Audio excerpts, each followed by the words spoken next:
अध्याय 1341 एल्डरबोरोन का सिस्टम का ज्ञान। यद्यपि एल्डरबोरोन को इस प्रणाली के बारे में अधिक जानकारी नहीं थी, फिर भी उन्हें इसके बारे में पर्याप्त जानकारी थी और वे ये भी जानते थे कि यह क्या कर सकती है और क्या नहीं कर सकती।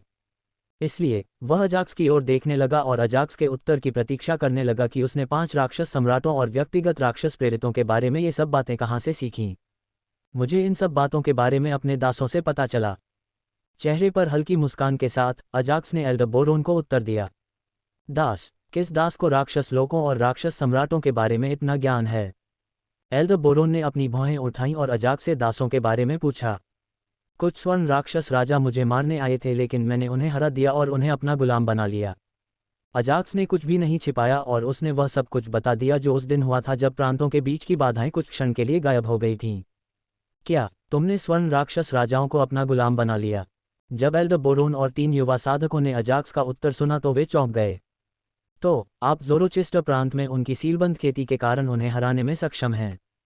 हालांकि इसके बारे में सोचने के बाद एल्डरबोरोन को यह अजाक्स के लिए इतनी कठिन बात नहीं लगी। हाँ, इसके अलावा मैंने छोटे सुनहरे दानव राजा को मारने की धमकी दी ताकि वे मेरे साथ स्वामी दास अनुबंध करने के लिए मजबूर हो सकें। अजाक्स ने अपना सिर हिलाकर यह बताया कि वह ऐसा कैसे कर पाया। पब फ्यूचर द्वारा विज्ञापन। ऐसा लगता है कि वे 2 सुनहरे राक्षस राजा विशेष थे। बैंगनी पत्थर की दुनिया के संरक्षक के रूप में एल्डरबोरोन ने अनगिनत बार राक्षस सेनाओं से लड़ाई की। हालांकि वह एक भी राक्षस को गुलाम बनाने में असमर्थ था और वह इसका सटीक कारण जानता था कि वह ऐसा करने में असमर्थ क्यों था। आमतौर पर राक्षसों में पारिवारिक बंधन की कमी होती थी और वे किसी भी चीज़ की परवाह नहीं करते थे। इसके अलावा राक्षस सम्राट आक्रमण से पहले मौत से लड़ने के लिए उनका दिमाग धो देते थे, इसलिए उन्हें राक्षस जाति के खिलाफ मोड़ना लगभग असंभव था। तो अब आप क्या करने की सोच रहे हैं? एल्डरबोरोन ने अजाक्स के सोने के दानव राजाओं को अपना गुलाम बनाने के कारनामे के बारे में सोचना बंद कर दिया। उसने पूछा कि वह क्या करने जा रहा था। अगर उसका अनुमान सही था तो अजाक्स ने दानवों के आक्रमण से लड़ने के लिए पहले से ही कोई योजना बना रखी होगी, इसलिए वह इसके बारे में जानने के लिए उत्सुक था। और क्या मैं आक्रमण को रोकने की योजना बना रहा हूँ? अजाक्स के उत्तर में कोई देरी नहीं हुई और उसने एल्डरबोरोन को सीधा उत्तर दिया, जिससे एल्डरबोरोन और अन्य लोग अवाक रह गए। वास्तव में मुझे राक्षसों के आक्रमण को रोकने में ज्यादा विश्वास नहीं था, क्योंकि 15 राक्षस राजाओं को संभालना मेरी क्षमता से बाहर था। अजाक्स को ये कहने में कोई शर्म नहीं थी कि वह दानवों के आक्रमण को रोकने के लिए पर्याप्त शक्तिशाली नहीं था। इसके बजाय उसने दानवों के आक्रमण को रोकने और दानवों को यथासंभव अधिक से अधिक क्षति पहुंचाने के लिए अपना सर्वश्रेष्ठ प्रयास करने का निर्णय लिया। हालांकि आपसे मिलने के बाद मुझे ऐसा लगता है कि हम आगामी राक्षस आक्रमण को रोक सकते हैं। अजाक्स ने एक उज्ज्वल मुस्कान प्रकट करते हुए कहा, एक संरक्षक के रूप में आप बैंगनी पत्थर की दुनिया के सभी शक्तिशाली साधकों को दानव आक्रमण के खिलाफ लड़ने का आदेश दे सकते हैं, जो हमें दानव आक्रमण को रोकने में मदद कर सकता है। अब तक अजाक्स को दानवों के आक्रमण को रोकने में विश्वास नहीं था, क्योंकि 15 दानव प्रेरितों की ताकत निम्न स्तर के दानव सम्राट के बराबर थी। हालांकि एल्डरबोरोन जैसे शक्तिशाली संरक्षक के कारण अजाक्स को लगा कि दानवों के आक्रमण को रोकने में उसकी संभावनाएं बहुत बढ़ गई हैं और साथ ही वह अपना मिशन पूरा कर सकता है। आप कह रहे हैं कि 15 व्यक्तिगत राक्षस प्रेरित होंगे, है ना? एल्डरबोरोन ने कुछ देर तक इस बारे में सोचा और अपने चेहरे पर हल्की मुस्कान दिखाते हुए उन्होंने आवाज संचरण का उपयोग करते हुए अजाक्स से पूछा, राक्षसों के आक्रमण को रोकने के लिए क्या पुरस्कार हैं? क्या वे अच्छे हैं? पब फ्यूचर द्वारा विज्ञापन। हाँ, वे बहुत अच्छे हैं। रुको, क्या? अजाक्स ने अनजाने में ही एल्डरबोरोन को उत्तर दे दिया। हालांकि जब उसे होश आया तो वह चौंक गया। उसने एल्डरबोरोन की ओर देखा और पूछा, आपको ये कैसे पता? नींद। एल्डरबोरोन ने एजेक्स को सीधे जवाब नहीं दिया, बल्कि जेसन और अन्य लोगों को देखा जो एजेक्स के चेहरे पर आए अचानक बदलाव से भ्रमित थे। एक ही शब्द से उसने उन्हें सोने पर मजबूर कर दिया। हा, जेसन और अन्य लोगों को सुला देने के बाद एल्डरबोरोन जोर से हंसे और बोले, आप मुझसे पूछ रहे हैं कि मुझे ये कैसे पता है? क्योंकि मैं ही वह व्यक्ति हूं जो ये वस्तुएं दे रहा हूं। क्या इसका क्या मतलब है? अजाक्स ने कुछ सोचा, हालांकि वह अपनी धारणा से आश्वस्त नहीं था, इसलिए उसने एल्डरबोरोन से उसे स्पष्ट रूप से समझाने के लिए कहा, मैं इस कलाकृति के बारे में कुछ बातें जानता हूं और यह क्या करने में सक्षम है और क्या नहीं। एल्डरबोरोन ने हंसना बंद कर दिया और समझाया, यह आपकी साधना को आसानी से बढ़ा सकता है, आपको कुछ मिशन दे सकता है और उन मिशनों को पूरा करने पर आपको तदनुसार पुरस्कृत किया जाएगा। इसमें एक अच्छा भंडारण स्थान भी है जो लगभग असीमित है। इसमें एक इनबिल्ट बैटल टॉवर, एक आंतरिक दुनिया है। और क्या है? दादाजी, तो आप कलाकृतियों के बारे में इतना कुछ जानते थे, लेकिन आप ये क्यों कहते रहते हैं कि आप केवल थोड़ा बहुत ही जानते हैं? अजाक्स को पहले ही पता चल गया था कि एल्डरबोरोन को कलाकृति के बारे में पता है, हालांकि उसे उम्मीद नहीं थी कि एल्डरबोरोन को कलाकृति के बारे में इतना कुछ पता होगा। मूलतः एल्डरबोरोन ने सिस्टम में अब तक अनलॉक की गई लगभग सभी विशेषताओं के बारे में बताया, जिससे अजाक्स पूरी तरह से अवाक रह गया। क्योंकि मैं उस कलाकृति के बारे में बहुत कम जानता हूं और इसके बारे में जानने के लिए बहुत कुछ है। एल्डरबोरोन ने एक बार फिर गंभीरता से दावा किया कि उन्हें इस प्रणाली के बारे में बहुत कम जानकारी है। आप कलाकृति के बारे में इतनी सारी जानकारी को थोड़ा सा कहते हैं? अजाक्स आश्चर्यचकित था और कुछ पूछना चाहता था, हालांकि जब उसने सिस्टम के बारे में सोचा तो उसे एहसास हुआ, ये सही है। अब तक मैंने सुविधाओं को अनलॉक किया है, हालांकि इसका मतलब यह नहीं है कि वे सिस्टम में एकमात्र सुविधाएं हैं। भविष्य में इसमें और भी विशेषताएं हो सकती हैं जो मेरी ताकत बढ़ने के साथ धीरे धीरे सामने आ सकती हैं। जब उन्होंने इसके बारे में सोचा तो अजाक्स को लगा कि एक और चीज़ है जिसका वह इंतजार कर रहे थे, और वह थी सिस्टम में नई सुविधाएं। सिस्टम से आइटम के पीछे का सच। मुझे आपके शब्दों पर विश्वास है। सिस्टम से प्राप्त ज्ञान के अनुसार अजाक्स को पता था कि सिस्टम के बारे में उसे खुद से बहुत कुछ सीखने की ज़रूरत है। इसलिए वह सिस्टम के बारे में अपने ज्ञान के बारे में एल्डरबोरोन के शब्दों से सहमत था। बेशक, तुम्हें करना ही होगा, एल्डरबोरोन ने सिर हिलाते हुए सवाल पूछा। हालांकि क्या आप जानते हैं कि सिस्टम आपको जो भी चीज़ें देता है वे उसे कहाँ से प्राप्त होती हैं? नहीं, अजाक्स ने बिना ज़्यादा सोचे अपना सिर हिला दिया, क्योंकि उसने सिस्टम से प्राप्त वस्तुओं के बारे में पहले ही हजारों बार सोचा था। हालांकि वह इसके बारे में कुछ भी पता लगाने में असमर्थ था। क्या आपने कभी इसके बारे में सोचा है? एल्डरबोरोन ने एक और प्रश्न पूछा। हालांकि इससे पहले कि अजाक्स अपना सिर हिला पाता, एल्डरबोरोन ने कहना जारी रखा, सिस्टम से आपको जो कुछ वस्तुएं प्राप्त हुई हैं वे आपके पिता और माता ने आपके लिए छोड़ी हैं। मेरे पिता द्वारा? अजाक्स को एक पल के लिए आश्चर्य हुआ, हालांकि उसने पहले से ही इस संभावना के बारे में सोचा था। इसलिए उसने जवाब दिया, मुझे पता था। केवल माता पिता ही मेरे लिए इतनी अच्छी चीज़ें छोड़ सकते हैं। इससे पहले अजाक्स अपने माता पिता पर अनाथालय के सामने उसे छोड़ने के लिए थोड़ा क्रोधित था। हालांकि अपने माता पिता की स्थिति जानने के बाद वह अब उनके प्रति क्रोधित नहीं था और शक्तिशाली साधकों को अपने माता पिता को चोट पहुंचाने से रोकने के लिए शक्तिशाली बनना चाहता था।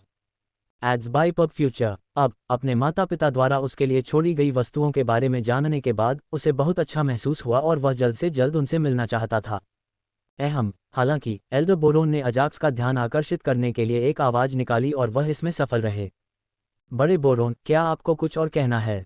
अजाक्स ने एल्डरबोरोन से इसलिए पूछा क्योंकि उसे लगा कि एल्डरबोरोन को अभी भी कुछ कहना है। क्या आपके पास पूछने के लिए कुछ और नहीं है? ध्यान से सोचो। एल्डरबोरोन ने अजाक्स को कई बार मारना चाहा, हालांकि उसने अपने क्रोध पर नियंत्रण रखते हुए अजाक्स से पूछा कि क्या वह कुछ भूल रहा है। अजाक्स ने कुछ क्षण सोचने के बाद कहा, यह सही है, मुझे अभी भी कुछ पूछना है। अच्छा, जो जानना है पूछो। एल्डरबोरोन का मूड खुश हो गया और इससे पहले कि अजाक्स उनसे कोई सवाल पूछता, उन्होंने जवाब देना शुरू कर दिया, बाकी सामान है। इस कलाकृति का निर्माण किसने किया? Ads by PubFuture. हालांकि जैसे ही एल्डरबोरोन ने समझाना शुरू किया, अजाक्स ने एक ऐसा प्रश्न पूछा जिसकी एल्डरबोरोन को अपेक्षा नहीं थी। रुको, क्या आप इस कलाकृति के निर्माता के बारे में पूछना चाहते हैं? एल्डरबोरोन थोड़ा गंभीर हो गए और उन्होंने अजाक्स की ओर देखते हुए कहा, क्या आपके पास पूछने के लिए कुछ और नहीं है? हाँ, मैं इस कलाकृति के निर्माता के बारे में जानना चाहता हूँ। आप उसे जानते ही होंगे, है न? अजाक्स थोड़ा उलझन में था कि एल्डरबोरोन लगातार उससे प्रश्न पूछने के लिए क्यों कह रहे थे। यहाँ तक कि जब वह कोई प्रश्न पूछता था तो एल्डरबोरोन उससे ये सोचने के लिए कहते थे कि क्या वह कोई प्रश्न भूल रहा है। इंतज़ार। अचानक अजाक्स को एहसास हुआ कि वह क्या भूल गया था और उसने एक क्षण के लिए एल्डरबोरोन की ओर देखा और फिर कहा, सिस्टम द्वारा मुझे जो अन्य वस्तुएं प्राप्त हुईं उनका क्या? यद्यपि उसने पूछा था, फिर भी अजाक्स ने अनुमान लगाया कि यह एल्डरबोरोन ही थे जिन्होंने सिस्टम से प्राप्त वस्तुएं रखी थीं। यह मैं ही हूँ जिसने वस्तुएं एकत्रित की और उन्हें आर्टिफैक्ट तक पहुँचाया, और मैं अब भी ऐसा कर रहा हूँ। एल्डरबोरोन को गर्व महसूस हुआ जब उन्होंने अजाक्स को इसके बारे में बताया। आप मुझे वे वस्तुएं भेज रहे हैं? From the web, powered by Zergnet. These actors lost all control when kissing co-stars on set. Violet Affleck's transformation has been stunning to see. एल्डरबोरोन की बातें सुनकर अजाक्स को थोड़ा आश्चर्य हुआ। यद्यपि अजाक्स ने पहले ही अनुमान लगा लिया था कि यह एल्डरबोरोन ही था जिसने शेष वस्तुओं को सिस्टम इन्वेंटरी में डाला था, लेकिन उसने यह अपेक्षा नहीं की थी कि वह ऐसा तब भी कर रहा था जब वह अजाक्स के साथ नहीं था। आप जो वस्तुएं एकत्रित कर रहे हैं उन्हें आप कलाकृति तक कैसे भेज रहे हैं? अजाक्स जानता था कि वह अपने दादाजी का बहुत ऋणी है और वह अपने जीवन में कभी भी उसका पूरा कर्ज नहीं चुका सकता। हालांकि अब वह जानता था कि उसके दादाजी उसके लिए बहुत कुछ कर रहे थे। इसलिए वह अपने सिर में गर्मजोशी महसूस किए बिना नहीं रह सका। फिर भी वह ये पूछना नहीं भूला कि वह उसके पास आए बिना उन सभी वस्तुओं को उसके पास कैसे भेज पाया। मुझे नहीं पता कैसे, लेकिन जब तक मैं किसी वस्तु को पकड़ते हुए तुम्हारे बारे में सोचता रहूंगा, वह मेरे हाथों से गायब हो जाएगी। एल्डर बोरोन ने एजेक्स को असमंजस में नहीं छोड़ा और समझाया, आपके पिता के अनुसार वे वस्तुएं आपको तब दी जाएंगी जब उस कलाकृति को लगेगा कि आपको उनकी आवश्यकता है। बेशक आपको उस कलाकृति द्वारा दिया गया मिशन पूरा करना होगा। ओह, हालांकि यह स्पष्ट नहीं था, फिर भी अजाक्स को भरोसा था कि सिस्टम ऐसा कुछ करने में पूरी तरह सक्षम है। इसलिए उसने अपना सिर हिलाया। तो विश्वकोर भी आपसे हैं। आप कोर दायरे से विश्वकोर को पुनः प्राप्त करने में सक्षम हैं। अजाक्स ने विश्वकोर के बारे में पूछा क्योंकि भले ही किसी साधक के पास सम्राट क्षेत्र की साधना हो, फिर भी कोर क्षेत्र से विश्वकोर को पुनः प्राप्त करना बहुत कठिन था। इसलिए उन्होंने पूछा कि क्या एल्डर बोरोन में पुनः प्राप्ति की ऐसी क्षमता है। मुझे ये क्षमता हाल ही में आर्टिफैक्ट की बदौलत मिली है। भले ही मैं आर्टिफैक्ट का मालिक नहीं हूँ, फिर भी यह मुझे कुछ लाभ देता है। इसलिए मैं आपके लिए अच्छे और दुर्लभ साधना संसाधनों को इकट्ठा करने में अधिक सक्रिय हूँ। यह एक साथ दो पक्षियों को पकड़ने जैसा है। एल्डर बोरोन को अजाक्स से ईर्ष्या नहीं थी, इसके बजाय वह कृतज्ञ था क्योंकि जब भी वह सिस्टम को आइटम देता है तो उसे भी लाभ मिलता है। मुझे ये सुनकर खुशी हुई। अजाक्स को राहत महसूस हुई जब उसने सुना कि एल्डर बोरोन को भी कलाकृति के कारण लाभ मिलता है और वह इस पर खुश हुआ। मैंने भी यही काम तब किया था जब तुम्हारे पिता उस कलाकृति का इस्तेमाल कर रहे थे, लेकिन मुझे कभी ऐसा लाभ नहीं मिला। हालांकि जब तुम इसका इस्तेमाल कर रहे थे तो यह अलग था। इसलिए मैं विश्वकोर इकट्ठा करने में बहुत सक्रिय हूँ। एल्डर बोरोन ने कलाकृति के बारे में कुछ समझाया और जेसन तथा अन्य लोगों की ओर उंगली उठाते हुए कहा, इसके अलावा मैंने विश्वकोर को पुनः प्राप्त करने के लिए कुछ दानव दुनियाओं पर विजय प्राप्त करने में तुम्हारे 3 मित्रों को भी शामिल किया है। प्रणाली की उत्पत्ति। जेसन और अन्य लोगों के प्रशिक्षण के एक भाग के रूप में एल्डर बोरोन उन्हें नष्ट करने के लिए कुछ छोटे दानव और शैतानी दुनियाओं में ले गए। बेशक वह हिस्सा जहां दुनिया के मुख्य क्षेत्र से विश्वकोर को हटाना था, एल्डर बोरोन पर छोड़ दिया गया था क्योंकि वह एकमात्र व्यक्ति था जो उन्हें पुनः प्राप्त कर सकता था। ओह, कोई आश्चर्य नहीं, सिस्टम मुझे हाल ही में अधिक से अधिक छोटे विश्वकोर दे रहा है। अजाक्स ने उस समय के बारे में सोचा जब उसे सिस्टम से लगातार विश्वकोर प्राप्त हुए थे। हालांकि वे सभी छोटे विश्वकोर थे, इसलिए उसने अपनी साधना में ज़्यादा प्रगति नहीं की थी। फिर भी वह एल्डर बोरोन, जेसन और अन्य लोगों के प्रति आभारी था जिन्होंने उसकी मदद की, तब भी जब वे उसके साथ नहीं थे। जहां तक आपके दूसरे प्रश्न, इस कलाकृति का निर्माण किसने किया का सवाल है, तो मैं नहीं जानता। एल्डर बोरोन ने बिना समय बर्बाद किए अजाक्स के पहले प्रश्न का उत्तर देते हुए कहा, हालांकि मैं एक बात के बारे में निश्चित हूँ। जब अजाक्स ने अपने प्रश्न का एल्डर बोरोन का उत्तर सुना तो वह थोड़ा निराश हुआ। हालांकि जब उसने एल्डर बोरोन के शब्दों का उत्तरार्ध सुना तो वह उत्सुक हो गया। उसने पूछा, क्या है दादाजी?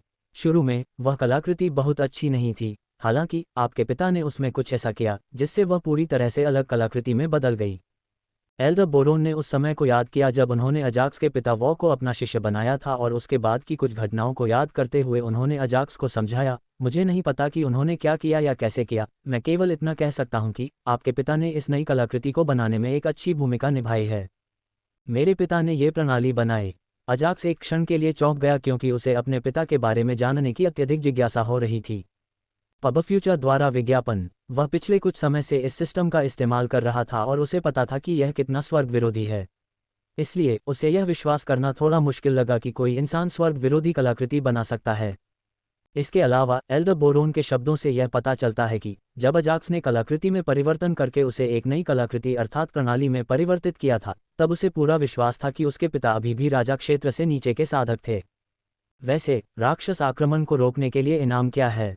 जहां तक एल्डर बोरोन का सवाल है, उनके पास अभी भी अपने शिष्य सह दामाद के लिए बहुत सारे सवाल थे। हालांकि उन्हें यकीन था कि वॉग बुरा नहीं था, इसलिए उन्होंने तब तक इंतजार करने का फैसला किया जब तक वॉग खुद अपनी कहानी नहीं बता देते। फिर भी अभी वह दानव आक्रमण को रोकने के लिए अजाक्स को सिस्टम से मिलने वाले इनाम में अधिक रुचि रखता था। जब तक मैं दानवों के आक्रमण को रोकने में सफल हो जाऊंगा, तब तक मैं बैंगनी पत्थर की दुनिया का सम्राट बन जाऊंगा। चूंकि अजाक्स को पता था कि एल्डर बोरोन ही वह व्यक्ति था जो इस समय सिस्टम के लिए वस्तुओं की आपूर्ति कर रहा था, इसलिए उसने इनाम के मामले में ईमानदार रहने का निर्णय लिया। इसके अलावा उन्हें लगा कि यदि एल्डर बोरोन को इस मिशन के लिए मिलने वाले इनाम के बारे में पता होता तो वह दानवों के आक्रमण को रोकने की पूरी कोशिश करते। बैंगनी पत्थर की दुनिया के सम्राट। रुको, क्या एल्डर बोरोन को इनाम के बारे में पूरी तरह से पता नहीं था? हालांकि जब उन्हें इसका एहसास हुआ तो वे चौंक गए और अजाक्स को एक अलग नज़रिए से देखा। क्या आप मुझे ये बता रहे हैं कि आप अपनी वर्तमान साधना से बैंगनी पत्थर की दुनिया के सम्राट बन जाएंगे? क्या ये संभव है? एल्डर बोरोन ने महसूस किया कि इतनी कम साधना वाले विश्व का सम्राट बनना संभव नहीं था, क्योंकि एक ऐसे युवक के आदेश कौन सुनेगा जो अभी तक राजा क्षेत्र का साधक नहीं बना है। इसके अलावा बैंगनी पत्थर की दुनिया के साधकों के बीच पिछले सम्राट के लिए बहुत सारे दुश्मन हैं। यदि उन्हें पिछले सम्राट के साथ अजाक्स के संबंध के बारे में पता चल गया तो अजाक्स को मिलने वाला समर्थन उसके शत्रुओं से अतुलनीय होगा। इसलिए वह अजाक्स के बैंगनी पत्थर की दुनिया का सम्राट बनने से उत्साहित नहीं था, इसके बजाय वह खतरों के बारे में चिंतित था। पब फ्यूचर द्वारा विज्ञापन। एजाक्स, भले ही यह प्रणाली आपको बैंगनी पत्थर की दुनिया का सम्राट बनने में मदद करती है, लेकिन मेरा सुझाव है कि आप इस पर पुनर्विचार करें क्योंकि यह केवल आपके लिए चीज़ों को मुश्किल बना देगा। एल्डर बोरोन ने स्पष्ट शब्दों में कहा कि अजाक्स को इनाम पर पुनर्विचार करना चाहिए। क्या यह मेरी साधना के कारण है कि आप मुझसे बैंगनी पत्थर की दुनिया का सम्राट बनने पर पुनर्विचार करने के लिए कह रहे हैं? एल्डर बोरोन के माध्यम से अजाक्स को कैसे नहीं देखा जा सकता, इसलिए उसने अपने चेहरे पर हल्की मुस्कान के साथ सीधे पूछा। उद्धरण चिन्ह ... उद्धरण चिन्ह। एल्डर बोरोन अवाक रह गए जब उन्होंने अजाक्स के चेहरे पर हल्की मुस्कान देखी और अपना सिर हिलाया। दादाजी, मैं आपको एक रहस्य बताऊंगा। अजाक्स अपने दादा को ज्यादा समय तक रहस्य में नहीं रखना चाहता था, इसलिए उसने अपने कुछ राज उनके साथ साझा करने का फैसला किया। दादाजी, क्या आप विश्वास करेंगे अगर मैं आपको बताऊं कि अपनी वर्तमान क्षमता से मैं निम्न स्तर के राक्षस सम्राटों को भी आश्चर्यचकित कर सकता हूं? अजाक्स ने अपने सभी रहस्यों को एक साथ साझा नहीं किया, बल्कि उन्होंने अपनी वर्तमान क्षमताओं के बारे में बताया। क्या? एल्डर बोरोन ये सुनकर हैरान रह गए। वह चौंक गया और उसे लगा कि अजाक्स सिर्फ झांसा दे रहा है, हालांकि वह जानता था कि अजाक्स कब झांसा दे रहा था और कब नहीं। मैं अभी विस्तार में नहीं जाऊंगा, लेकिन मैं आपको दिखाऊंगा कि आगामी राक्षस आक्रमण में मैं क्या करने में सक्षम हूं। इस बार अजाक्स ने एल्डर बोरोन को असमंजस में छोड़ दिया, क्योंकि उसने आगे कहा, इसके बिना भी यदि मैं सिस्टम की मदद से बैंगनी पत्थर की दुनिया का सम्राट बन जाता हूं, तो जब मैं इस दुनिया में रहूंगा तो मुझे सम्राट क्षेत्र की अस्थायी खेती प्राप्त होगी। इसलिए आपको इसके बारे में चिंता करने की कोई आवश्यकता नहीं है, इसके बजाय राक्षसों के आक्रमण को रोकने में मेरी मदद करें। अजाक्स ने एल्डर बोरोन से दानवों के आक्रमण में सहायता करने के लिए कहा, क्योंकि एल्डर बोरोन पूरी तरह से बैंगनी पत्थर की दुनिया में सबसे शक्तिशाली व्यक्ति है। जब तक वह उसकी मदद करता रहेगा, राक्षसों के आक्रमण को रोकने की उसकी संभावना बहुत बढ़ जाएगी। वास्तव में मैं कुछ समय के लिए बैंगनी पत्थर की दुनिया से बाहर जाने की योजना बना रहा था। ऐसा लगता है कि मुझे अपने अतिरिक्त लक्ष्यों को रद्द करना होगा और मुख्य लक्ष्य पर ध्यान केंद्रित करना होगा। राजा स्टीफन की चिंताएं। एल्डर बोरोन ने मान लिया था कि बैंगनी पत्थर की दुनिया का सम्राट बनने से पहले अजाक्स को अभी भी बहुत समय चाहिए, इसलिए उन्होंने इस बीच कई काम करने की योजना बनाई थी जो अजाक्स को अपनी साधना और युद्ध कौशल बढ़ाने में मदद करेंगे। हालांकि किसने उम्मीद की होगी कि वह पहले से ही एक सम्राट क्षेत्र के साधक को हराने में सक्षम था और बिना किसी समर्थन के बैंगनी पत्थर की दुनिया का सम्राट बनने की कगार पर था। इसलिए उन्होंने अपनी सभी योजनाओं को रद्द करने और अब से सीधे अजाक्स की मदद करने का निर्णय लिया। जब तक वह बैंगनी पत्थर की दुनिया का सम्राट बन जाता है, तब तक उसके माता पिता से किया गया मेरा वादा पूरा हो जाएगा और तब मैं अपने जीवन में क्या करना है ये निर्णय ले सकूंगा। एकमात्र चीज़ जिसने एल्डर बोरोन को अब तक आगे बढ़ने के लिए प्रेरित किया, वह था उनकी बेटी और दामाद से किया गया वादा, और वादा पूरा होने के बाद उन्होंने ज़्यादा योजना नहीं बनाई। खैर, मैं इसके बारे में बाद में सोचूंगा। अभी तो हमें राक्षसों के आक्रमण को रोकने की योजना बनानी है। एल्डर बोरोन ने दूर भविष्य की बातों के बारे में सोचना बंद कर दिया, इसके बजाय वह निकट भविष्य की बातों पर ध्यान केंद्रित करना चाहते थे। तो क्या अब हम योजना पर चर्चा करें? एजेक्स ने एल्डर बोरोन से पूछते हुए अपने चेहरे पर हल्की मुस्कान दिखाए। हाँ, एल्डर बोरोन ने अपना सिर हिलाया और जल्द ही वे राक्षस आक्रमण की योजना पर चर्चा करने लगे। अल्पविराम। येलरसिस्टर प्रांत में राजा स्टीफन को दिए गए विशेष आवास में। क्या तुम मुझे अब बताओगे या अभी भी डर से कांप रहे हो? राजा स्टीफन अपने स्वामी से मन ही मन पूछते हुए मिश्रित भावनाओं से गुजर रहे थे। इससे पहले एल्डर बोरोन के अचानक प्रकट होने से उसके मालिक की आवाज़ भय से कांप रही थी। हालांकि उसके मालिक ने उसे तब तक चुप रहने को कहा जब तक वे अपने क्वार्टर में वापस नहीं लौट जाते। राजा स्टीफन के दिमाग में बहुत सारे सवाल घूम रहे थे, लेकिन वह जानता था कि उसके मालिक को किस बात की चिंता है, इसलिए वह अब तक शांत और संयमित रहा। हालांकि जैसे ही वे वापस लौटे, राजा स्टीफन उस रवैये को और अधिक समय तक बरकरार नहीं रख सके और उन्होंने अपने स्वामी से सब कुछ स्पष्ट करने को कहा। तुम क्या जानना चाहते हो? मैंने तुम्हें पहले ही सब कुछ बता दिया है। उसके स्वामी ने बिना समय बर्बाद किए उत्तर दिया। हालांकि राजा स्टीफन को यह महसूस हो गया कि आवाज़ में अभी भी डर का भाव था। ये सही है, आपने उस समय जो कुछ हुआ था उसके बारे में सब कुछ बता दिया। राजा स्टीफन क्रोध से कांपते हुए बोले, तो फिर आसमान का रक्षक एक टुकड़े में कैसे वापस आ गया? क्या उसे भी तुम्हारे जैसा नहीं होना चाहिए? पहले अपनी क्षतिग्रस्त आत्मा को ठीक करना और फिर शरीर को ठीक करना। राजा स्टीफन ने अपने स्वामी से जो बातें सीखी उसके अनुसार आसमान के रक्षक की हालत उसके स्वामी से भी बदतर होनी चाहिए थी। हालांकि संरक्षक को व्यक्तिगत रूप से देखने के बाद राजा स्टीफन चाहते थे कि उनके स्वामी उन्हें इसकी व्याख्या करें। मुझे नहीं पता कि वह इतने कम समय में अपनी आत्मा और शरीर को कैसे ठीक कर पाए। राजा स्टीफन के दिमाग में उठी आवाज ने शांत स्वर में उत्तर दिया। कम से कम उन्होंने अपने शिष्य के सामने शांत दिखने की कोशिश की। हालांकि राजा स्टीफन अपने गुरु की आवाज में डर और सदमे को महसूस कर सकते थे। उद्धरण। राजा स्टीफन को समझ नहीं आ रहा था कि क्या पूछे, जबकि उसके मालिक को भी इस बारे में ज्यादा जानकारी नहीं थी। इसलिए उसने इंतजार किया, अपने मालिक के कुछ सोचने का इंतजार किया। एक सेकंड रुको। राजा स्टीफन भी अपने स्वामी के साथ एल्डरबोरोन के शीघ्र स्वस्थ होने के रहस्य के बारे में सोच रहे थे, तो ऐसा लगा जैसे उनके स्वामी को भी कुछ सूझ गया हो। यह क्या है गुरुजी? राजा स्टीफन ने जल्दी से इसके बारे में पूछा। वहाँ एक कलाकृति है जिसे पिछले सम्राट अपने साथ लेकर घूमते थे। उस कलाकृति के बारे में कोई ज्यादा नहीं जानता, लेकिन ये कोई साधारण कलाकृति नहीं है। राजा स्टीफन के दिमाग में आवाज ने आगे बताया, मैंने संक्षेप में देखा कि सम्राट ने ये कलाकृति अपने नवजात बच्चे को दी थी और आकाश के रक्षक को उस बच्चे की रक्षा करने के लिए कहा गया था। क्या कोई कलाकृति? राजा स्टीफन आश्चर्यचकित हुए और उन्होंने पूछा, तो प्राचीन विरासत के मैदान में एक और कलाकृति मिलने से पहले ही पिछले सम्राट के पास एक कलाकृति मौजूद है? हाँ, हालांकि नवजात शिशु के गले में जो कलाकृति थी वह उतनी शक्तिशाली नहीं थी जितनी विरासत में मिली कलाकृति थी, लेकिन यह एक ऐसी कलाकृति थी जिसने दूसरी दुनिया के शक्तिशाली साधकों को ईर्ष्यालु बना दिया था। जल के देवता ने राजा स्टीफन को कुछ बातें विस्तार से बताईं जो वे पहले नहीं समझ पाए थे। उन्होंने आगे कहा, मैंने और एक अन्य संरक्षक ने व्यक्तिगत रूप से उससे युद्ध किया और उसके शरीर और आत्मा को नष्ट कर दिया। हालांकि वह उस नवजात शिशु के साथ समय रहते भागने में सफल रहा। बाद में दुनिया के सम्राट द्वारा हमारे साथ शेष 4 संरक्षकों के साथ भी यही हुआ।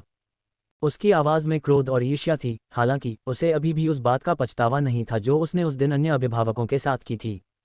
यदि हम उस दिन सफल हो जाते तो हम महान मानवीय दुनियाओं में पहुंच जाते और शक्तिशाली संगठनों में शामिल हो जाते।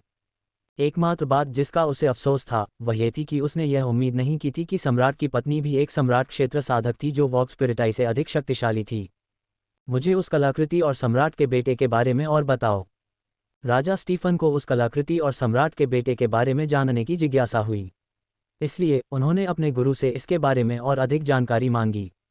अफवाह के अनुसार उस कलाकृति को सम्राट वॉ ने स्वयं संशोधित किया था और जिस प्रकार अजाक्स ने एल्डरबोरोन से सब कुछ सीखा था, उसी प्रकार राजा स्टीफन ने भी अपने स्वामी से अतीत की घटनाओं के बारे में सीखा था।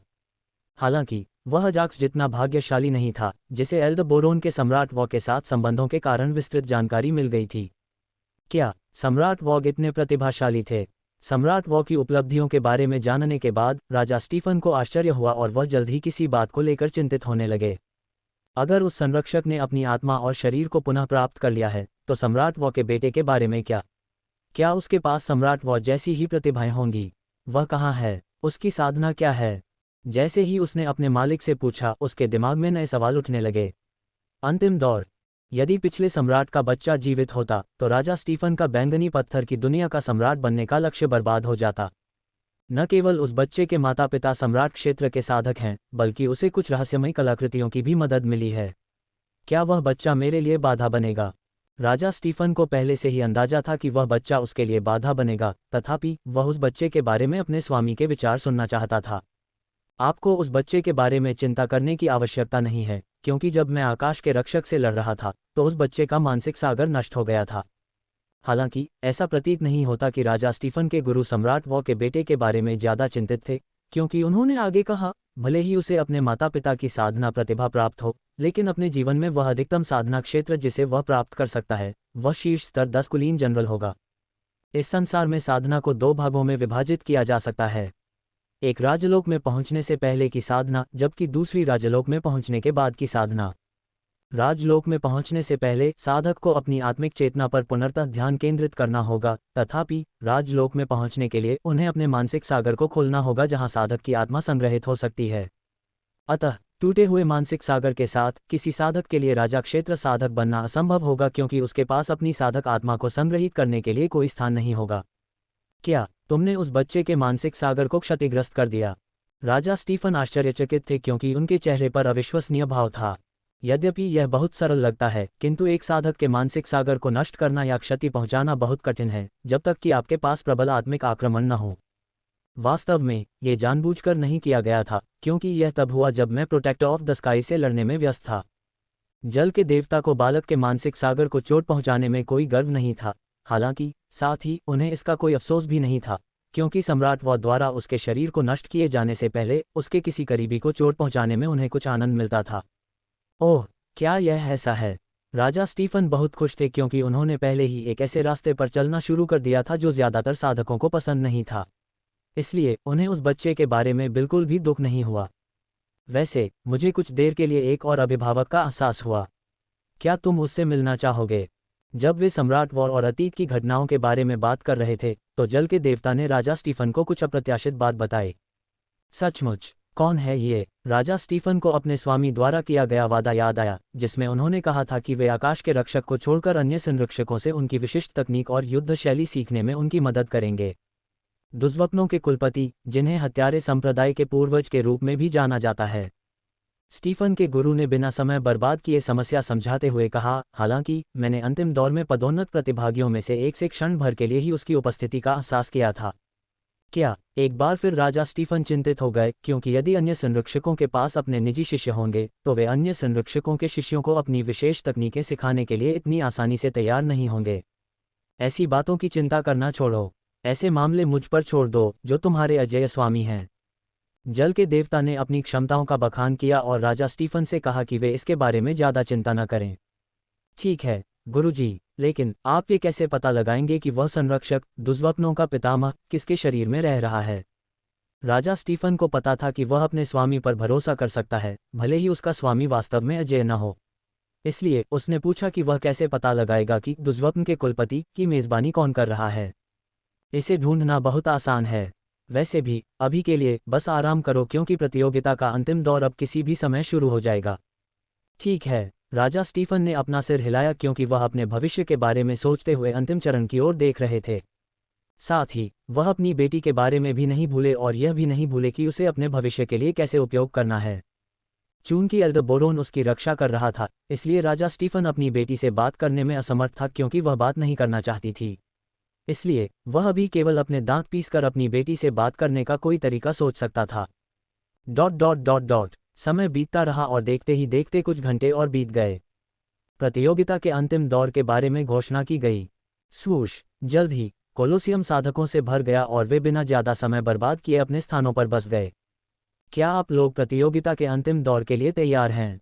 वृद्ध मंत्री अपनी सामान्य स्थिति में आ गए और उन्होंने सभी दर्शकों तथा 15 प्रतिभागियों की ओर देखते हुए पूछा कि क्या वे अंतिम दौर के लिए तैयार हैं। हाँ, सभी ने अपना सिर हिलाया, क्योंकि वे ये देखने के लिए इंतजार नहीं कर सकते थे कि प्रतियोगिता का अंतिम दौर क्या होगा। प्रतियोगिता का अंतिम दौर पिछली प्रतियोगिताओं से पूरी तरह अलग है। बूढ़े आदमी ने एक पल के लिए एल्डरबोरोन की ओर देखा और आगे कहा, अंतिम दौर का अखाड़ा पूरा येलिसेस्टर प्रांत है, हालांकि यह कोलोसियम के केंद्र से शुरू होगा। हम, अजाक्स और उसके 3 दोस्तों जेसन, हेक्टर और डैमन को छोड़कर सभी ने अपनी बाहें उठाईं।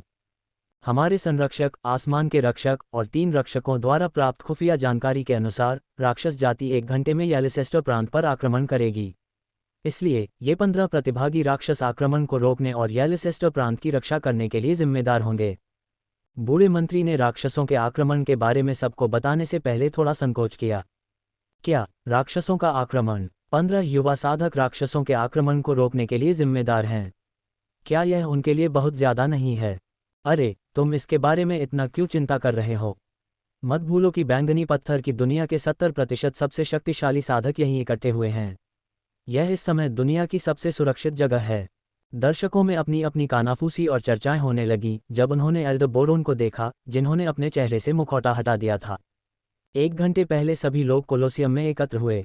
वैसे क्या तुम्हें इस बात का कोई अंदाजा है कि राक्षसों का आक्रमण कब शुरू होगा? अजाक्स की पूरी योजना सुनने के बाद एल्डरबोरोन ने अजाक्स से उस समय के बारे में पूछा जब वह प्रतियोगिता के 5वें दौर में राक्षस आक्रमण को जोड़ने की योजना बना रहा था। सामान्यतः दानवों का आक्रमण हमेशा तोप के गोले से शुरू होता था और बहुत सारे दानव अनुचित दुनिया के साधकों को थका देने के लिए पोर्टल से बाहर निकलते थे।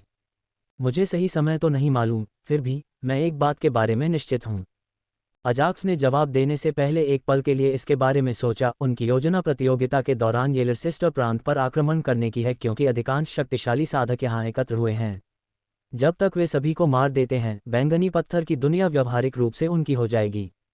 तो वे प्रतियोगिता समाप्त होने से पहले ही राक्षसों पर आक्रमण शुरू कर देंगे। अजाक्स ने दानव आक्रमण के समय पर अपने विचार व्यक्त किए। एल्डरबोरोन ने कुछ देर तक इस बारे में सोचा और जवाब दिया, अगर मेरा अनुमान सही है तो वे 5वां दौर शुरू होते ही हमला कर सकते हैं। अब मुझे पता है कि 5वें दौर में क्या करना है। जैसे ही उन्होंने अपनी बात समाप्त की, एल्डरबोरोन ने अजाक्स की ओर देखते हुए अपने चेहरे पर एक बड़ी मुस्कान बिखेरी। उद्धरण चिन्ह ... उद्धरण चिन्ह। अजाक्स एक क्षण के लिए अवाक रह गया और उसने उत्तर दिया, मुझे मत बताओ कि तुम 15 प्रतिभागियों को राक्षसी आक्रमण की प्रारंभिक लहर को रोकने के बारे में सोच रहे हो। जब एजेक्स ने एल्डरबोरोन से इस बारे में पूछा तो उसके लिए यह बताना कठिन नहीं था कि एल्डरबोरोन क्या सोच रहे थे। हाँ, तुम निश्चित रूप से मेरे पोते हो। एल्डरबोरोन हंसने लगे और उन्होंने अजाक्स की प्रशंसा की क्योंकि उसने बिना किसी कठिनाई के उनके विचारों को पढ़ लिया।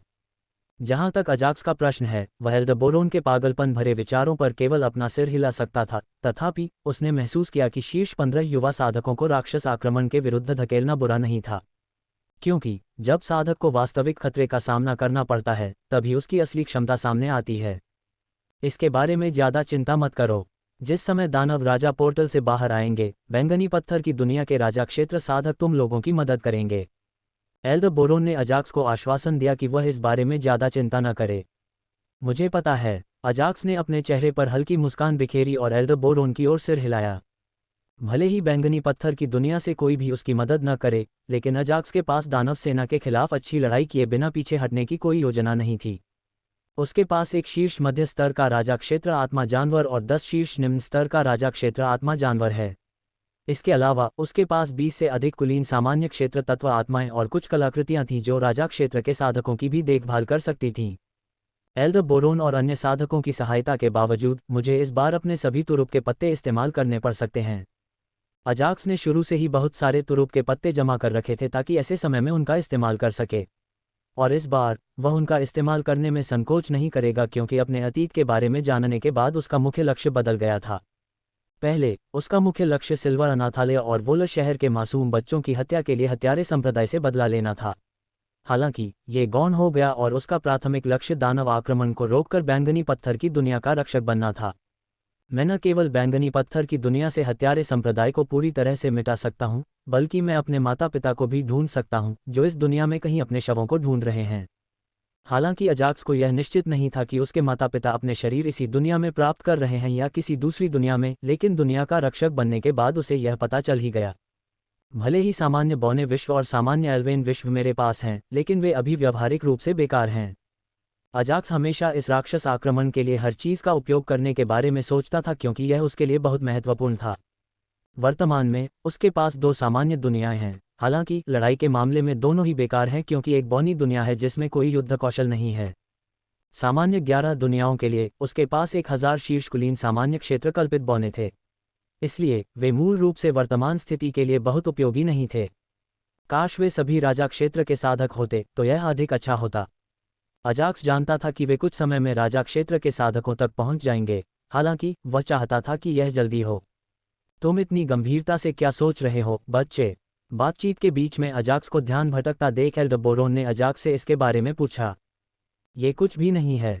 अजाक्स ने अपना सिर हिलाया क्योंकि वह एल्डरबोरोन के लिए 2 सामान्य दुनियाओं को अभी के लिए एक आश्चर्य के रूप में रखना चाहता था। जब ये दोनों दुनियाएं अधिक शक्तिशाली हो जाएंगी तो मैं उसे आश्चर्यचकित कर दूंगा। एल्डरबोरोन को उत्तर देते समय अजाक्स के दिमाग में यही विचार आया था। डिंग, आपके राक्षस दास आपसे संवाद करने की कोशिश कर रहे हैं। क्या आप उनके साथ संपर्क स्थापित करना चाहते हैं? अचानक एजैक्स को एक सिस्टम नोटिफिकेशन प्राप्त हुआ जिसने सुखद आश्चर्य दिया। बड़े बोरोन, कृपया कुछ मिनट प्रतीक्षा करें। सबसे पहले अजाक्स ने एल्डरबोरोन से कहा कि वह सिस्टम को उत्तर देने से पहले प्रतीक्षा करें ताकि वह अपने 2 स्वर्णिम दासों के साथ संपर्क स्थापित कर सके। ठीक है, एल्डर बोरोन को अजाक्स के हाव भाव से पता चल गया कि यह महत्वपूर्ण है। इसलिए उन्होंने अपना सिर हिलाया और इंतजार करने का फैसला किया। मास्टर, क्या आप मेरी बात सुन सकते हैं?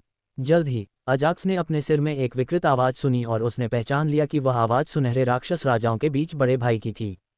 हाँ, हमारे पास ज़्यादा समय नहीं है, कृपया जल्दी करें। अजाक्स जानता था कि उसके पास इस तरीके से लंबे समय तक बात करने की सुविधा नहीं थी। इसलिए उसने राक्षस दास से जल्दी करने को कहा। प्रतियोगिता के अनुसार राक्षसों का आक्रमण 2 घंटे में शुरू हो जाएगा। कृपया सावधान रहें। 2 घंटे, ठीक है, अजाक्स ने सिर हिलाते हुए पूछा, क्या कोई और बात है जिससे मुझे सावधान रहने की जरूरत है? हाँ, मास्टर, वहाँ केवल एक ही द्वार होगा और सभी राक्षसी शक्तियाँ उसी से बाहर आएंगी। जों की सेना। दादाजी, ऐसा लगता है कि प्रतियोगिता के 5वें दौर में हमारे लिए चीज़ें बहुत आसान हो जाएंगी। आक्रमण के समय के बारे में जानने के बाद एजेक्स ने एल्डर बोरोन को इसके बारे में बताते हुए अपने चेहरे पर हल्की मुस्कान बिखेरी। अच्छा, एल्डर बोरोन ने सिर हिलाते हुए उत्तर दिया, हमारी योजना में कोई परिवर्तन नहीं होगा। अब मैं प्रतियोगिता की व्यवस्था करने जा रहा हूं और विश्व के रक्षकों को सूचित करूंगा। एल्डर बोरोन की बैंगनी पत्थर की दुनिया के रक्षकों के बारे में सकारात्मक राय थी और वह जानता था कि वह दानवों के आक्रमण के लिए उनका उपयोग कर सकता है। अन्य जातियों के आक्रमणों को रोकना ही उनके पद का असली उद्देश्य है। इसलिए एल्डर बोरोन को पता था कि जब दानवों के आक्रमण को रोकने की बात आएगी तो वे शिकायत नहीं करेंगे। जहां तक अन्य साधकों का प्रश्न है, जब आक्रमण बड़ा हो तो उन्हें लड़ाई में शामिल होना ही था। ठीक है, जब 5वां राउंड शुरू होगा तो हम आपके साथ जुड़ेंगे। अजाक्स ने अपना सिर हिलाया क्योंकि वह जानता था कि अगर वे दानवों के आक्रमण को रोकना चाहते हैं तो एल्डर बोरोन को कुछ चीज़ों का ध्यान रखना होगा। इसके अलावा एल्डर बोरोन ने प्रतियोगिता के 5वें दौर के रूप में उस राक्षस आक्रमण को जोड़ने का फैसला किया।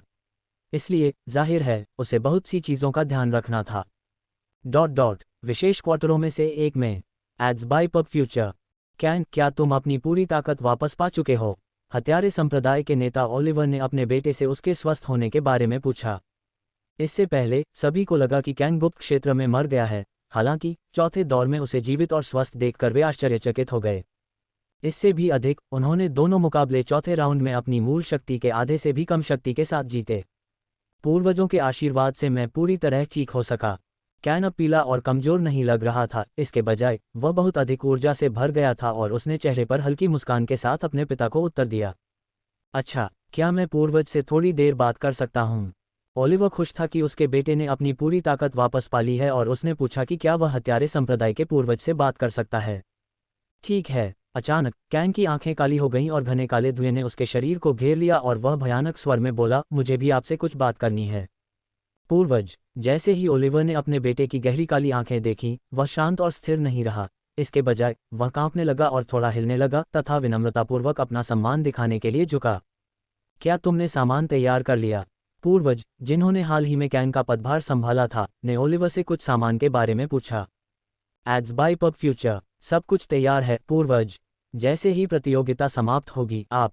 ठीक है। इससे पहले कि ओलिवर अपनी बात पूरी कर पाता, एंसेस्टर ने उसे बीच में रोककर पूछा, राक्षसों का आक्रमण 2 घंटे में शुरू हो जाएगा। इसलिए जितना संभव हो उतने राक्षसों को मारने का अवसर तलाशें। हम। ओलिवर थोड़ा उलझन में था क्योंकि उसने पूछा, हम और राक्षस दुश्मन नहीं हैं, है ना? तो क्या उन्हें अनावश्यक रूप से मारने का कोई कारण है? ओलिवर को पहले से ही पता था कि उनके हत्यारे संप्रदाय का पूर्वज एक राक्षस सम्राट का अनुयायी है। इसलिए उसे लगा कि उनके सहयोगियों को मारना सिर्फ ऊर्जा की बर्बादी होगी। मूर्ख, अपने उस सिर के साथ तुम संप्रदाय के नेता कैसे बन गए? यदि कोई यह सुनता तो आश्चर्यचकित हो जाता, क्योंकि उनकी नज़र में कैन ही वह व्यक्ति था जो अपने पिता को डांट रहा था। हालांकि ये पूर्वज ही थे जो ओलिवर को उसकी बुद्धि की कमी के लिए डांट रहे थे। उद्धरण। ओलिवर चुप रहा क्योंकि वह जानता था कि अगर उसने कुछ बोला तो उसे और भी अधिक डांट पड़ेगी। चूंकि आप हत्यारे संप्रदाय के किसी भी संप्रदाय के नेताओं जितने बुद्धिमान नहीं हैं, इसलिए मैं आपको कुछ दिलचस्प बात बताऊंगा। पूर्वज ने अपने चेहरे पर एक दुष्ट मुस्कान प्रकट करते हुए कहा, इस आक्रमण का असली उद्देश्य बैंगनी पत्थर की दुनिया को नष्ट करना नहीं था। इसके बजाय दानव सम्राट चाहता है कि हत्यारा संप्रदाय किसी भी कीमत पर बैंगनी पत्थर की दुनिया पर पूर्ण नियंत्रण कर ले। क्या? ओलिवर एक क्षण के लिए आश्चर्यचकित हुआ, हालांकि जब उसने इसके बारे में सोचा तो उसे आश्चर्य नहीं हुआ, क्योंकि एक सामान्य दुनिया को नष्ट करने के बजाय इसे अपने नियंत्रण में रखना अच्छा होगा। जब तक हत्यारे संप्रदाय बैंगनी पत्थर की दुनिया को नियंत्रित करते हैं, इसका मतलब है कि राक्षस व्यवहारिक रूप से दुनिया के मालिक हैं। हाँ, भले ही बैंगनी पत्थर की दुनिया एक कमज़ोर सामान्य दुनिया है, लेकिन महान मानव दुनिया के सभी शक्तिशाली साधक इस दुनिया में कुछ खोज रहे थे। इसलिए इस दुनिया पर कब्जा करने से हमारे हत्यारे संप्रदाय के लिए अन्य महान दुनियाओं में जाने का एक शानदार रास्ता खुल जाएगा। पूर्वज उस दिन का इंतजार कर रहे थे जब उनके हत्यारे संप्रदाय को महान दुनिया में स्थापित किया जाएगा। मैंने सुना है कि आपने अतीत में उस कलाकृति का उल्लेख किया था, पूर्वज। ओलिवर ने अपना सिर हिलाया क्योंकि उसे वह कलाकृति याद आ गई जिसे उसके पूर्वज ज़ोरोचेस्टर प्रांत और अन्य प्रांतों में बेसब्री से खोज रहे थे। नहीं, मैं कलाकृति के बारे में बात नहीं कर रहा हूँ। मैं उस कलाकृति के बारे में बात कर रहा हूँ जो उस कलाकृति से कहीं बेहतर थी जिसकी मैंने अतीत में खोज की थी। पूर्वज ने अपनी आंखें बंद कर लीं और कलाकृति की विशेषताओं का उल्लेख किया, हालांकि वह इसके बारे में ज़्यादा कुछ याद नहीं कर पा रहा था। लानत है, जब भी मैं उस कलाकृति के बारे में सोचता हूं तो मेरी यादों में कुछ गड़बड़ हो जाती है। पूर्वज निराश था क्योंकि वह कुछ नष्ट करना चाहता था, हालांकि उसने अपनी इच्छा पर नियंत्रण कर लिया। मुझे लगता है कि यह आपके भौतिक शरीर से संबंधित है। एक बार जब आप अपने भौतिक शरीर को पुनः प्राप्त कर लेंगे तो आप इसे याद रख सकते हैं। ओलिवर को इन चीज़ों के बारे में ज़्यादा जानकारी नहीं थी, हालांकि वह इनके बारे में पूरी तरह अनभिज्ञ भी नहीं था। वैसे पूर्वज राजा स्टीफन ने कैन से मिलने का अनुरोध किया था क्योंकि वह इसे अस्वीकार करें। इससे पहले कि ओलिवर अपनी बात पूरी कर पाता, एंसेस्टर ने उसे अस्वीकार करने को कहा। मैंने पहले ही अस्वीकार कर दिया है, ओलिवर ने अपना सिर हिलाते हुए कहा। हालांकि उन्होंने कहा कि यह आकाश के रक्षक से संबंधित है और उन्होंने अपनी पंक्तियों में पूर्वज का भी उल्लेख किया है। मुझे लगता है कि वह आपके बारे में जानते हैं। उसके अंदर कौन है? पूर्वज ने एक क्षण के लिए अपनी भौहें ऊपर उठाईं और उसके चेहरे पर हल्की मुस्कान आ गई। दुष्स्वप्नों का कुलपति, संरक्षकों में से एक के रूप में पूर्वज या दुष्स्वप्नों के पितामह को पता था कि अन्य संरक्षकों के साथ क्या हुआ था और वे इस समय क्या कर रहे होंगे।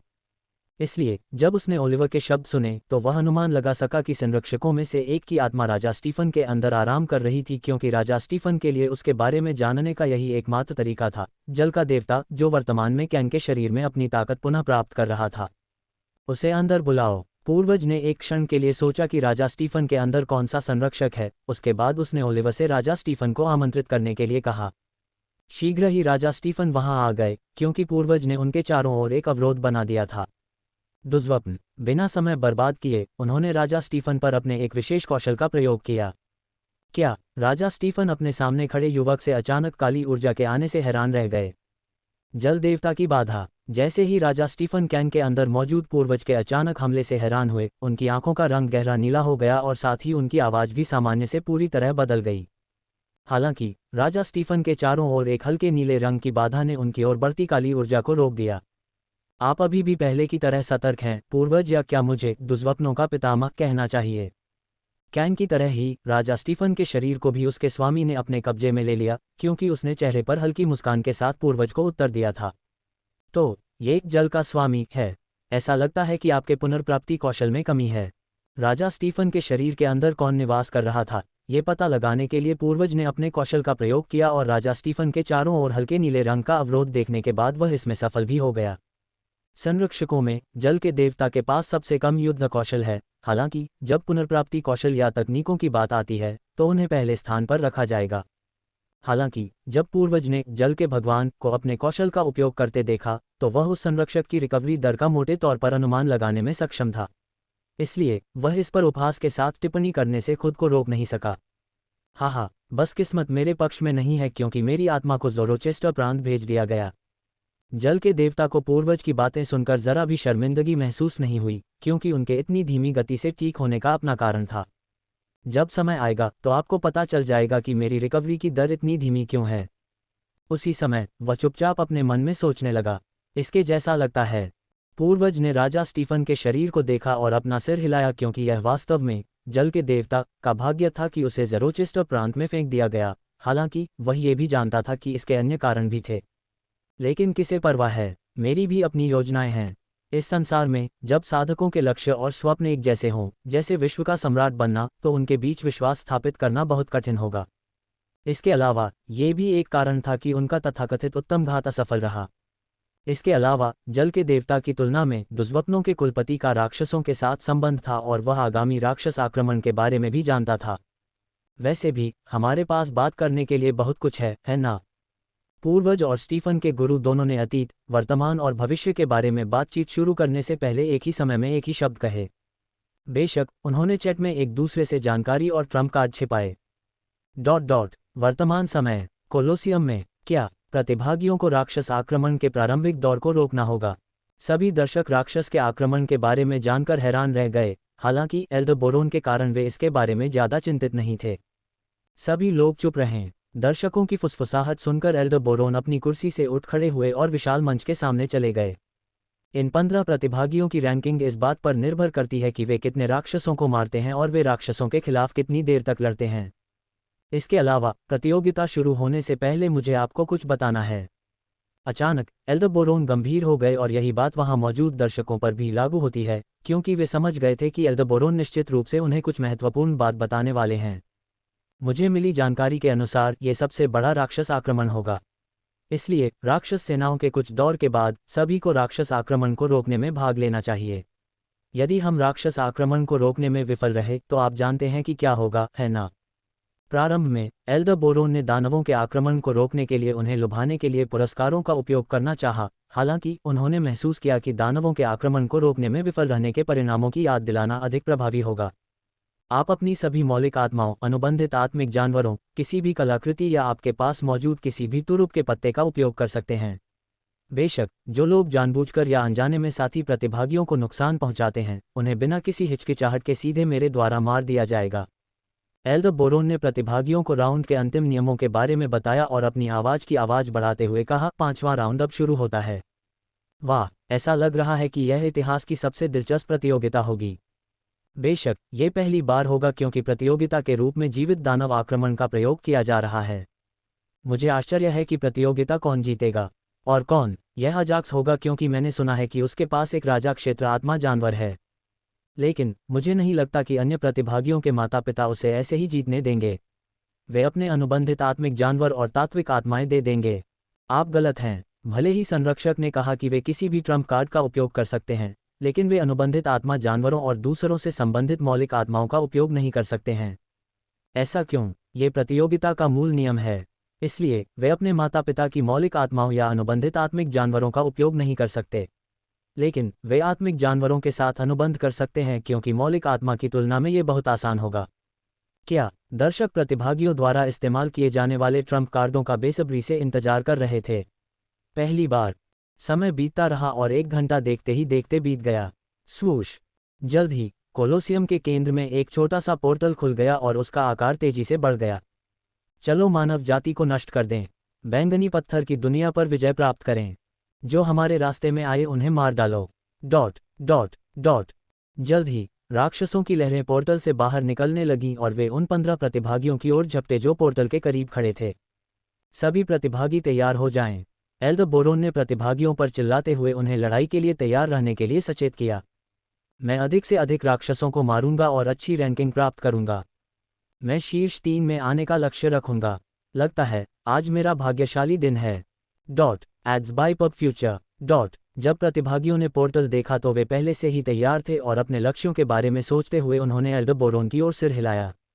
15 प्रतिभागियों में से अधिकांश अच्छी रैंकिंग की तलाश में थे, जबकि कुछ अधिक से अधिक राक्षसों को मारने के लिए उत्साहित थे। इसके अलावा कुछ ऐसे भी थे जो आज अपना असली कौशल दिखाना चाहते थे, क्योंकि अगर वे दानवों के आक्रमण को रोकने में अच्छा प्रदर्शन करते तो उन्हें पूरी बैंगनी पत्थर की दुनिया द्वारा बिना किसी कठिनाई के पहचान लिया जाता। चूंकि यह केवल पहला चरण है, इसलिए मैं धन्य शोधन साधना तकनीक के किसी कठोर संस्करण का उपयोग किए बिना ही राक्षसों को मार सकता हूं। हालांकि अन्य प्रतिभागियों के विपरीत अजाक्स शांत और संयमित था, क्योंकि उसे दानव आक्रमण की अपनी योजना याद आ रही थी। अजाक्स ने पहले ही धन्य शोधन साधना तकनीक के वास्तविक संस्करण को सीखने के लिए सभी शर्तों को पूरा कर लिया था। हालांकि वह उन शर्तों को यथासंभव बेहतर प्रदर्शन करना चाहता था ताकि धन्य शोधन साधना तकनीक के वास्तविक संस्करण को सीखने पर उसे अच्छे प्रतिफल प्राप्त हो सकें। एक शर्त के अनुसार उसे राक्षस राजा को मारने से पहले साधना के अपरिष्कृत संस्करण को 3 बार प्रसारित करना होता था, और वर्तमान में अजाक्स निम्न स्तर के राक्षस साधकों को आसानी से मार सकता था। हालांकि आक्रमण के प्रारंभिक दौर में बाधाओं को दूर करने के लिए केवल तोप का चारा भेजा जाएगा, जिसकी खेती राजा के दायरे से नीचे होगी। मुझे राक्षसों के इस समूह के लिए कोई बड़ा हमला करने की जरूरत नहीं है। रक्षक एरिन के पुत्र डेरियस ने केवल बुनियादी हमले किए जो एक ही हमले में दर्जनों राक्षसों को मारने के लिए पर्याप्त थे। यही बात सभी प्रतिभागियों के लिए भी लागू होती है क्योंकि उन्होंने केवल मूल हमलों का ही प्रयोग किया तथा उन हमलों को संग्रहित किया जिनमें प्रकृति का बहुत अधिक सार तत्व खर्च हो गया। डेरियस के अलावा अंतिम दौर में शेष प्रतिभागी राजकुमारी डेफ्ने, सिल्वर गोलियत, गोलमात, अल्मन, Levi, Nameless Cultivators X3, King Killer, Kane, Iris, Noel और सीन और अजाक्स हैं। टेलीपोर्ट, उन्नत स्थानिक ब्लेड। हालांकि एक प्रतिभागी ऐसा था जो प्रकृति के सार के बारे में ज्यादा चिंतित नहीं था क्योंकि उसने अपने शक्तिशाली कौशल का उपयोग करना शुरू कर दिया था जो प्रकृति के सार का बहुत अधिक उपभोग करता था। बेशक यह अजाक्स था जिसे प्रकृति के सार के बारे में चिंता करने की जरूरत नहीं थी क्योंकि उसके पास विशाल क्षमता वाली आध्यात्मिक चेतना नहीं थी, लेकिन उसके पास प्रकृति के सार के लिए द्वितीयक भंडारण भी था।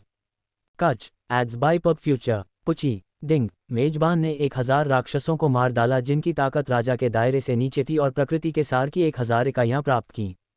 डिंग, मेजबान को प्रकृति के सार की 1000 इकाइयां प्राप्त हुईं। अल्पविराम अल्पविराम अल्पविराम। जैसे ही अजाक्स ने अपने प्रत्येक हमले में बहुत सारे राक्षसों को मारने के लिए अपने कौशल का उपयोग किया, उसे सिस्टम से सूचनाएं प्राप्त हुईं जो उसे प्रकृति के सार के बारे में बताती थीं। क्या एक दानव के लिए प्रकृति के सार की केवल एक इकाई?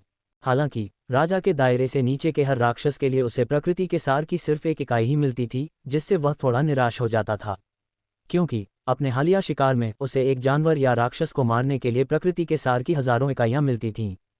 इसलिए निस्संदेह वह प्रकृति के सार की एक इकाई से संतुष्ट नहीं थे।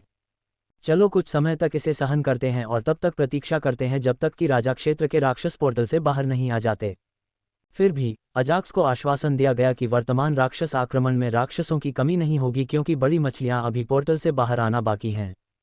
स्वूश स्लैश, वह अभी से क्यों दिखावा कर रहा है? क्या वह पहले से ही उन सभी शक्तिशाली कौशल और तकनीकों का उपयोग करके प्रतियोगिता छोड़ रहा है? अज्ञानी बच्चा। From the web, powered by Zergnet. Tiffany Trump's dramatic transformation has everyone shook. Actors who will rot in prison for the rest of their lives. क्या वह सोचता है कि शुरुआत में ही इतने शक्तिशाली कौशल से इन नीच राक्षसों को मारकर वह अधिक अंक प्राप्त कर लेगा? शेष प्रतिभागियों ने अजाक्स को जानने वालों को छोड़कर आक्रमण की शुरुआत में अपनी पूरी ताकत लगाने के लिए अजाक्स का उपहास किया। उनके विचार में शुरुआत में ही अपनी सारी शक्ति लगाने की कोई आवश्यकता नहीं थी क्योंकि जब वास्तविक राक्षस आक्रमण शुरू होगा तो वे थक जाएंगे। यद्यपि अजाक्स राक्षसों को मारने में बहुत अधिक अंकों से आगे चल रहा था, फिर भी 2 उच्च प्रांतों के साधक बिल्कुल भी चिंतित नहीं थे क्योंकि उन्होंने अपनी गति से निम्न स्तर के राक्षसों को मार डाला और धीरे धीरे प्रतियोगिता में अंक अर्जित किए। वे सभी राक्षस हैं। हाँ, वे इतनी कम उम्र में इतने मजबूत कैसे हो सकते हैं? सभी दर्शक युवा प्रतिभागियों के युद्ध कौशल को देखकर पहले से ही आश्चर्यचकित थे, तथापि उपस्थित 15 प्रतिभागियों को देखकर, जो बिना किसी कठिनाई के सैकड़ों राक्षसों को मारते हुए शांत और संयमित थे, उनकी नज़र में इतनी कम उम्र में इतनी ताकत और धैर्य रखने के कारण वे भी राक्षस थे। ऐसा लगता है कि उस बदमाश अजाक्स ने कभी भी राक्षसी आक्रमणों में भाग नहीं लिया है। इस बदमाश को लगता है कि वह इस प्रतियोगिता को ऐसे ही जीत सकता है। हाँ, उसकी हरकतों से ऐसा लगता है कि यह उसका पहली बार है। कोई बात नहीं, वह अपनी गलतियों से सीख लेगा। उसे छोड़कर हर कोई मेरी अपेक्षा से कहीं बेहतर प्रदर्शन कर रहा है। विशाल मंच पर बैठे शक्तिशाली साधकों ने प्रतिभागियों को अपनी टिप्पणियां देनी शुरू कर दीं। यद्यपि उन्होंने शुरू से ही अजाक्स द्वारा अपने मजबूत कौशल का उपयोग करने के लिए नकारात्मक टिप्पणियां की थीं, उन्होंने यह मान लिया था कि उसने कभी भी दानव आक्रमण में भाग नहीं लिया था। ये बदमाश बिल्कुल अपने पिता की तरह दिखावा करता है।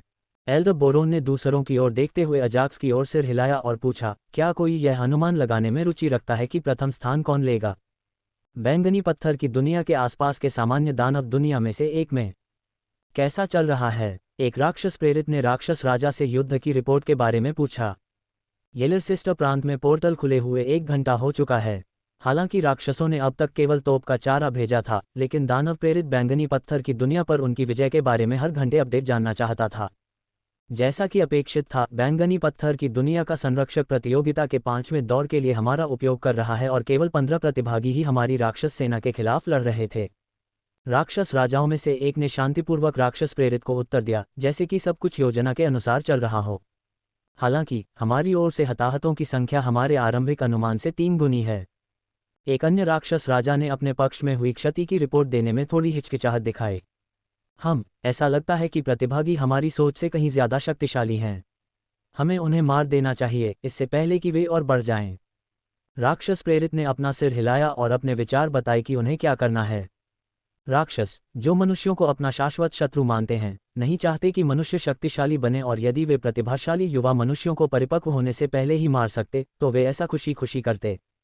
इसलिए राक्षस प्रेरित इस अवसर को खोना नहीं चाहता था। श्रीमान दानव प्रेरित, क्या अब हम अपने दानव राजाओं को भेजें? पब फ्यूचर द्वारा विज्ञापन। वहां उपस्थित सभी राक्षस राजाओं में से एक राक्षस राजा बहुत शक्तिशाली दिख रहा था। उसने शांत स्वर में राक्षस प्रेरित से पूछा। यद्यपि वह शांत लग रहा था, फिर भी सभी राक्षस राजा यह महसूस कर सकते थे कि वह अभी तक मानव दुनिया में प्रवेश न करने के कारण निराश था। डैन, मैं जानता हूं कि आप अपनी व्यक्तिगत सेना के बारे में चिंतित हैं, लेकिन जिस क्षण हम राक्षस सेनाएं भेजेंगे, मानव दुनिया से राज क्षेत्र के साधक भी युद्ध में शामिल हो जाएंगे। यदि कोई और व्यक्ति राक्षस राजाओं को भेजने के बारे में पूछता तो वे राक्षस प्रेरित द्वारा तुरंत मारे जाते। हालांकि डैन राक्षस प्रेरित बनने से केवल एक कदम दूर था। यदि दुष्टात्मा प्रेरित उसे मारना भी चाहे तो भी ऐसा करना आसान नहीं होगा।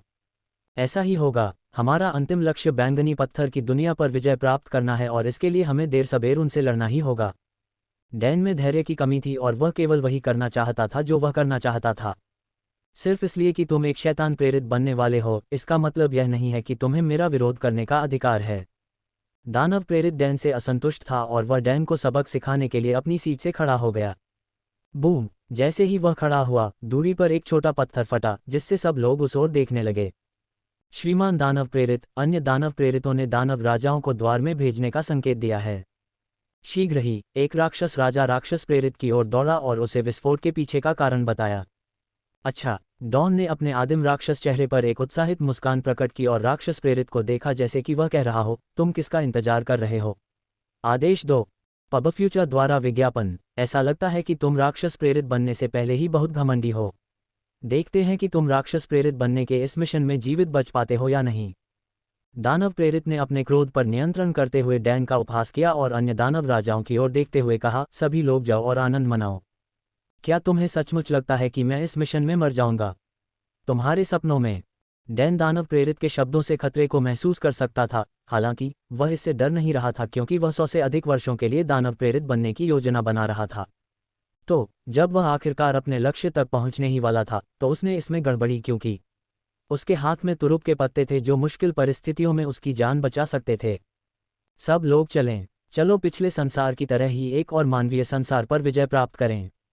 Dot dot dot. सभी राक्षस राजा उत्साहित थे, क्योंकि तोप के गोले के विपरीत वे पागल नहीं थे और जानते थे कि वे क्या कर रहे हैं। वे चिल्लाते हुए द्वार की ओर दौड़े। दानव प्रेरित को छोड़कर सभी दानव उस पोर्टल में घुस गए जो दूसरे पोर्टल की ओर जाता है, जहां 15 व्यक्तिगत दानव प्रेरितों की सभी सेनाएं येलर सिस्टर प्रांत में प्रवेश करने से पहले एकत्र होती हैं। Dot dot dot dot. येलर सिस्टर प्रांत में कंगना रनौत से जुड़ा ये राज जानकर यकीन नहीं कर पाएंगे। सालों सफ़ेद दाग से परेशान रहने के बाद मुझे ये उपाय मिल ही गया। मरना, स्वूश, पहाड़ चीरने वाली तलवार तकनीक, अग्नि सर्प स्वीप, रेत का तूफान। Dot dot. 15 प्रतिभागी उन राक्षसों को मार रहे थे जो लगातार पोर्टल से बाहर निकल रहे थे, और चूंकि 1 घंटे से अधिक समय हो गया था, वे थोड़े थके हुए थे। हालांकि वे अभी भी बिना किसी समस्या के कुछ और घंटों तक जारी रख सकते थे। बेशक अगर उनका सामना किसी मजबूत राक्षस से होता है तो वे ज़्यादा समय तक नहीं टिक पाएंगे, क्योंकि उन्हें हराने के लिए उन्हें बहुत अधिक ऊर्जा खर्च करनी होगी। 14 प्रतिभागियों के विपरीत अजाक्स ने बिना किसी चिंता के शक्तिशाली कौशल और तकनीकों का उपयोग जारी रखा। इस छोटे बच्चे में इतनी ऊर्जा है कि वह बिना किसी ब्रेक के 1 घंटे तक ऐसे शक्तिशाली कौशल का प्रयोग कर सकता है। अजाक्स को देख रहे सभी साधक अजाक्स के कौशल और तकनीकों के प्रयोग से आश्चर्यचकित थे, जो बहुत शक्तिशाली लग रहे थे। प्रारंभ में अजाक्स को जानने वाले कुछ लोगों को छोड़कर बाकी सभी को लगा कि वह अपना कौशल दिखा रहा है और वह अधिक समय तक नहीं टिक पाएगा। हालांकि 1 घंटे के बाद अजाक्स के बारे में उनका नजरिया पूरी तरह बदल गया था, जब उन्होंने देखा कि अजाक्स बिल्कुल भी थका हुआ नहीं था, और इससे भी अधिक वह अन्य प्रतिभागियों की तुलना में काफी बेहतर स्थिति में दिख रहा था, जिन्होंने अभी तक अपने शक्तिशाली कौशल या तकनीकों का उपयोग नहीं किया था। क्या आपको आक्रमण के बारे में पहले से पता है? दूर से राजा स्टीफन ने चिंतित चेहरे के साथ अपने स्वामी से राक्षस के आक्रमण के बारे में पूछा। मुझे इस आक्रमण के बारे में तब तक पता नहीं था जब तक कि मेरी मुलाकात दुष्स्वप्नों के पितामह से नहीं हुई। स्टीफन के गुरु ने स्टीफन की आंखों के माध्यम से द्वार से बाहर निकलते राक्षसों को देखा और कहा, मेरे शिष्य, मुझे लगता है कि यह तुम्हारे लिए स्वर्ग से भेजा गया अवसर है। क्या? राजा स्टीफन अपने स्वामी की बातों से आश्चर्यचकित हो गए और उन्हें इस अवसर के बारे में सोचने